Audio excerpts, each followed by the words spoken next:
Rolex has mastered the art of making people believe that every watch wearing the crown logo represents ultimate value and investment potential regardless of reality.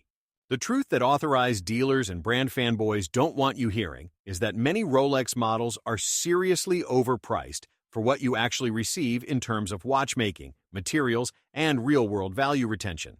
We're talking watches that look impressive at first glance, but deliver questionable value propositions when you examine specifications, compare to competitors, and consider the massive premiums Rolex charges. Some models suffer from poor resale value despite initial hype. Others offer outdated movements in modern pricing, while certain references exist purely as wealth signaling without practical advantages. Today we're revealing 10 Rolex watches that absolutely look expensive and prestigious, but represent poor value propositions that smartwatch buyers should seriously reconsider before purchasing. Number 10. Rolex Datejust 41 Two-Tone. The Rolex Datejust 41 Two-Tone looks undeniably prestigious with its gold and steel combination, but the value proposition falls apart under scrutiny completely. This popular configuration costs $15,000 for essentially the same 32-35 movement found in cheaper all-steel models, with the gold elements adding disproportionate pricing. The two-tone aesthetic polarizes opinions dramatically. What looks sophisticated to some appears dated and flashy to others, limiting versatility for different occasions. The 40mm size wears larger than dimensions suggest due to thick case construction and bulky Jubilee bracelet that doesn't taper adequately. What makes this poor value is paying massive premiums for plated gold that wears off over time, unlike solid gold models maintaining material value. The resale market treats two-tone Datejusts harshly with depreciation significantly worse than steel sport models that hold value better consistently. The roll-sore combination appeals primarily to older demographics, making these watches less desirable for younger buyers who drive secondary market demand. Competitors like Grand Seiko deliver superior finishing, better movements, and more interesting complications at comparable or lower prices without the gold upcharge. The Cyclops date magnifier that Rolex considers signature actually distorts crystal and creates glare that many wearers find annoying during actual daily use. The Jubilee bracelet, while comfortable, feels less sporty and versatile than oyster bracelets found on more popular Rolex sport models. What makes this truly questionable value is that you're paying luxury prices for mid-range movement technology that Japanese brands deliver better. Number 9. Rolex Yacht-Master 40 Rhodium Dial. The Rolex Yacht-Master 40 Rhodium Dial looks expensive with its platinum bezel, but it represents confused positioning that satisfies neither sport nor luxury segments. This expensive timepiece costs $13,000+, despite offering identical 32-35 movement to Submariners that cost $3,000, $4,000 less, with better value and recognition. The platinum bezel adds cost, but provides zero functional advantage over ceramic bezels that competitors offer with superior scratch resistance and durability. The Yacht-Master's identity crisis between sporty dive watch and luxury dress piece leaves it appealing to neither serious divers nor dress watch enthusiasts. What makes this poor investment is the Yacht-Master suffering terrible resale value, with models selling significantly below retail on secondary markets constantly. The yachting theme appeals to narrow demographic of boat owners and sailing enthusiasts, limiting broader market appeal that submariners enjoy universally. The Rhodium dial, while unique, photographs poorly and looks gray rather than distinguished, lacking the visual pop that black or blue dials provide. The polished center links and smooth bezel reduce scratch resistance compared to Submariner's brushed surfaces that hide desk diving marks better. Competitors like Tudor offer similar yachting aesthetics with manufacture movements at one-third the price without sacrificing quality or functionality noticeably. The 40mm sizing with thick case construction wears larger than vintage Submariners, reducing the sleek profile that made Rolex sports watches famous. What makes this genuinely poor value is paying massive premiums for platinum bezel and prestige while receiving outdated movement technology that competitors surpass. Number 8. Rolex Skydweller White Gold Blue Dial. The Rolex Skydweller White Gold Blue Dial looks absolutely stunning at $50,000+, but the astronomical pricing for the complications offered represents terrible value objectively. This complicated timepiece features annual calendar and dual time, complications that competitors deliver in stainless steel for under $10,000 with comparable functionality. The white gold case adds tremendous cost, but provides zero practical advantage over stainless steel, except weight and status signaling to others. The Sky Dweller's thick 42mm case with complex dial layout wears awkwardly large, making it uncomfortable for extended wear despite luxury positioning. What makes this abysmal value is that $50,000 buys multiple haute horology pieces from brands delivering superior watchmaking and complications consistently. The annual calendar requires manual correction once yearly, inferior to perpetual calendars that competitors offer at similar price points without adjustment needs. The Saros system using rotating bezel for setting functions feels gimmicky rather than elegant, requiring manual consultation for basic operations regularly. The blue dial, while attractive, doesn't justify the massive premium over steel models that offer identical movement and complications at half the cost. Competitors like Lang & Sona deliver hand-finished movements with superior complications and traditional haute horology for comparable pricing, making Rolex seem industrial. The resale value on precious metal Sky Dwellers drops dramatically, with buyers preferring steel sport models that actually appreciate rather than depreciate immediately. What makes this genuinely terrible investment is paying luxury car prices for complications that mid-tier brands deliver competently at accessible prices. Number 7. Rolex Day-Date 36 Olive Green Dial. The Rolex Day-Date 36 Olive Green Dial screams wealth and prestige, but at $40,000 plus, it represents questionable value for basic three-hand watch. This president's watch costs luxury car prices for simple day-date movement that Japanese brands replicate perfectly at 5% of the Rolex cost. The 36mm sizing feels small for modern preferences, with many buyers finding it underwhelming compared to 40mm watches dominating current market trends. The olive green dial creates distinctiveness, but limits versatility, working poorly with many outfit colors and styles compared to classic black or white. What makes this poor value is paying massive premiums purely for precious metal and brand prestige while receiving basic movement technology. The fluted bezel that Rolex considers iconic actually scratches easily, showing wear marks that undermine the luxury appearance quickly with normal use. The President bracelet, while comfortable, stretches over time, requiring expensive service to maintain proper fit and sophisticated appearance throughout ownership. Competitors like Grand Seiko offer superior finishing, better accuracy, and more interesting dial work at one-third the price without precious metal. The Day-Date's formal aesthetic limits it to dressy occasions, making it impractical as only watch compared to versatile sport models wearable anywhere. The resale market values Day-Dates significantly below retail, unless featuring extremely rare dials or celebrity provenance that most standard models lack.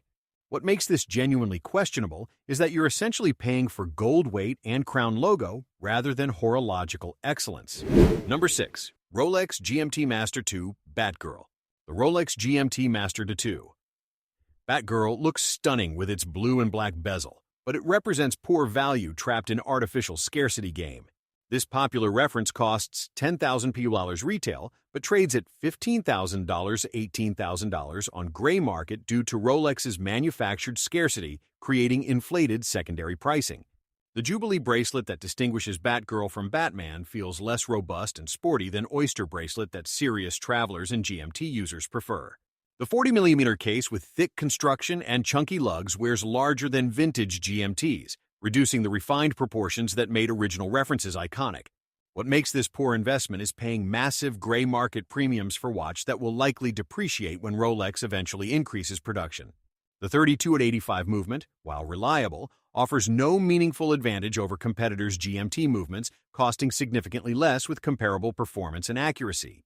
The ceramic bezel, despite marketing claims, can chip or crack with serious impacts, unlike aluminum bezels that age gracefully, showing character patina. Competitors like Tudor offer GMT functionality with manufacture movements at one-third the price, delivering 90% of the Rolex experience without premiums. The Jubilee bracelet stretches over time, and the end links develop gaps, creating rattling that undermines the luxury feel despite expensive pricing. The Cyclops date magnifier distorts and creates glare that many GMT users find annoying when quickly checking dates during international travel.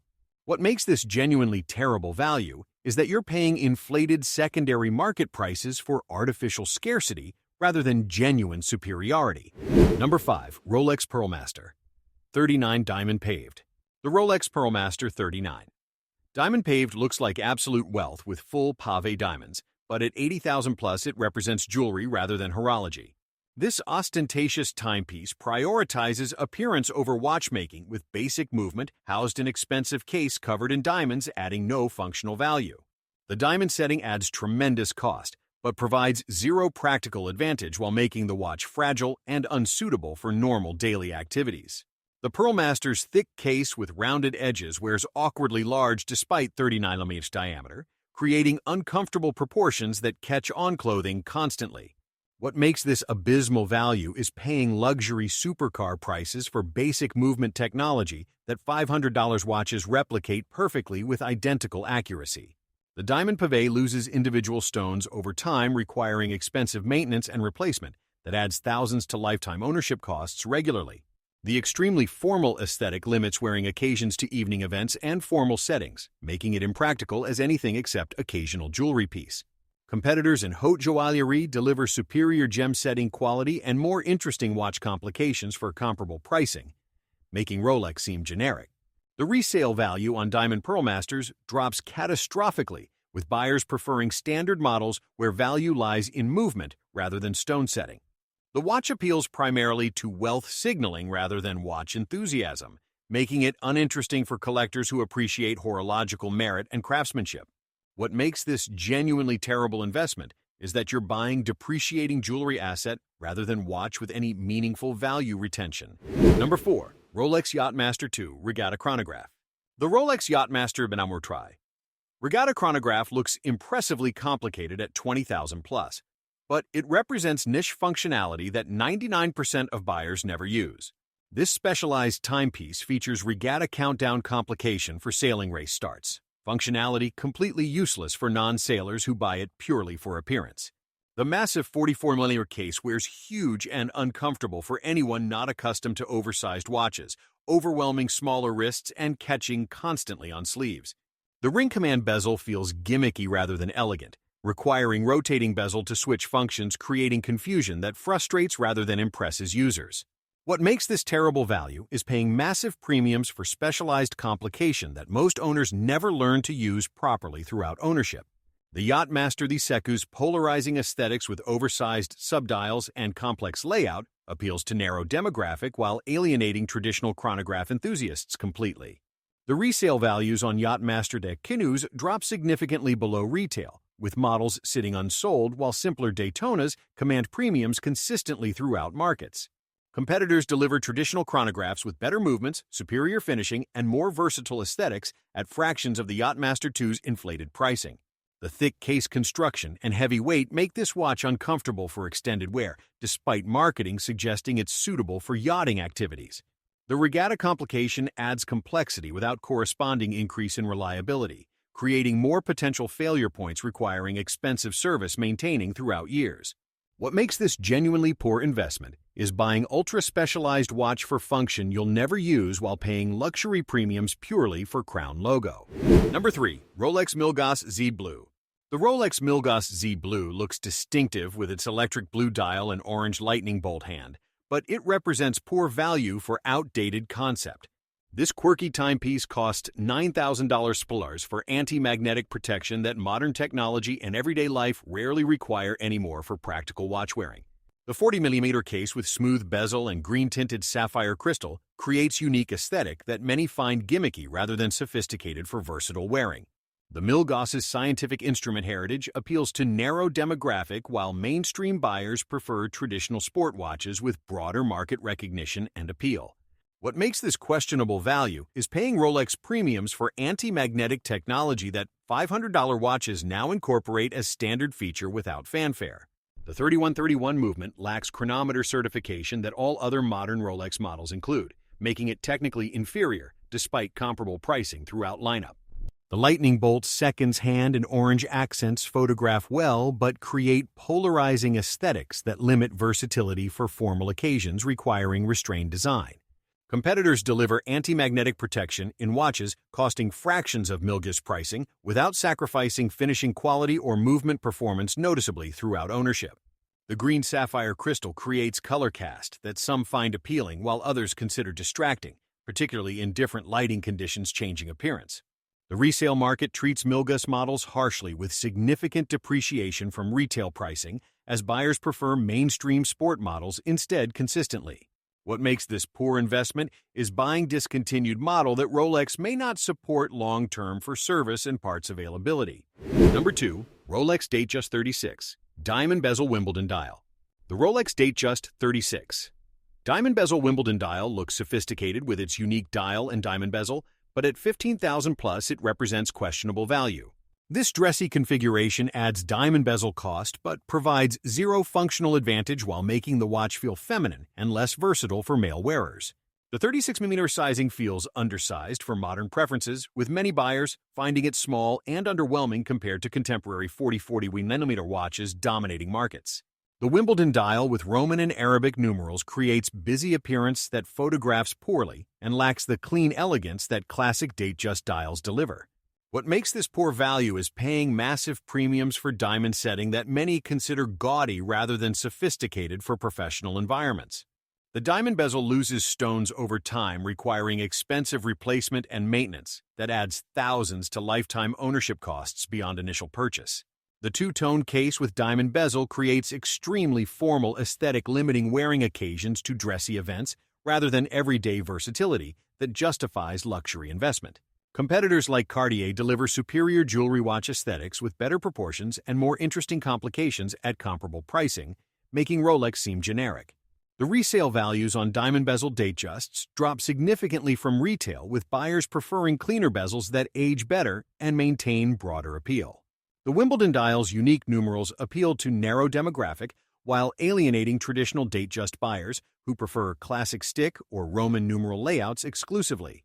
What makes this terrible investment is buying watch that combines worst aspects of jewelry watches and sport watches without excelling at either. Number 1. Rolex Daytona Platinum Ice Blue. The Rolex Daytona Platinum Ice Blue looks absolutely stunning at $75,000 retail, but it represents the worst value proposition in Rolex's entire lineup. This ultra-luxury chronograph costs luxury supercar prices for basic chronograph movement that $3,000 watches replicate perfectly with identical timing accuracy and functionality. The platinum case adds massive cost but provides zero practical advantage over stainless steel, except weight and wealth signaling to observers who recognize it. The ice blue dial, exclusive to platinum models, creates distinctiveness, but the pastel color photographs poorly and lacks visual impact that black or white dials provide. What makes this absolutely terrible value is paying $75,000 for movement technology that hasn't meaningfully improved since 1988, when Rolex introduced El Primero-based Daytona. The 40mm case in heavy platinum wears uncomfortably large and heavy compared to stainless steel Daytonas that collectors actually prefer for daily wearing. The chocolate brown ceramic bezel looks dated rather than sophisticated, creating polarizing aesthetics that limit appeal beyond narrow demographic of older buyers. Competitors at $75,000 price point deliver true hot horology with hand-finished movements, complications, and watchmaking that makes Rolex seem industrial and basic. The resale value drops immediately and catastrophically, with platinum Daytonas selling 30 to 40% below retail, while stainless models command premiums showing inverted value logic. The watch represents pure wealth signaling without corresponding increase in watchmaking quality, movement sophistication, or practical advantages justifying astronomical pricing whatsoever. What makes this the absolute worst value is that $75,000 buys multiple Grail watches from true manufacturer brands, delivering genuine horological excellence rather than overhyped luxury.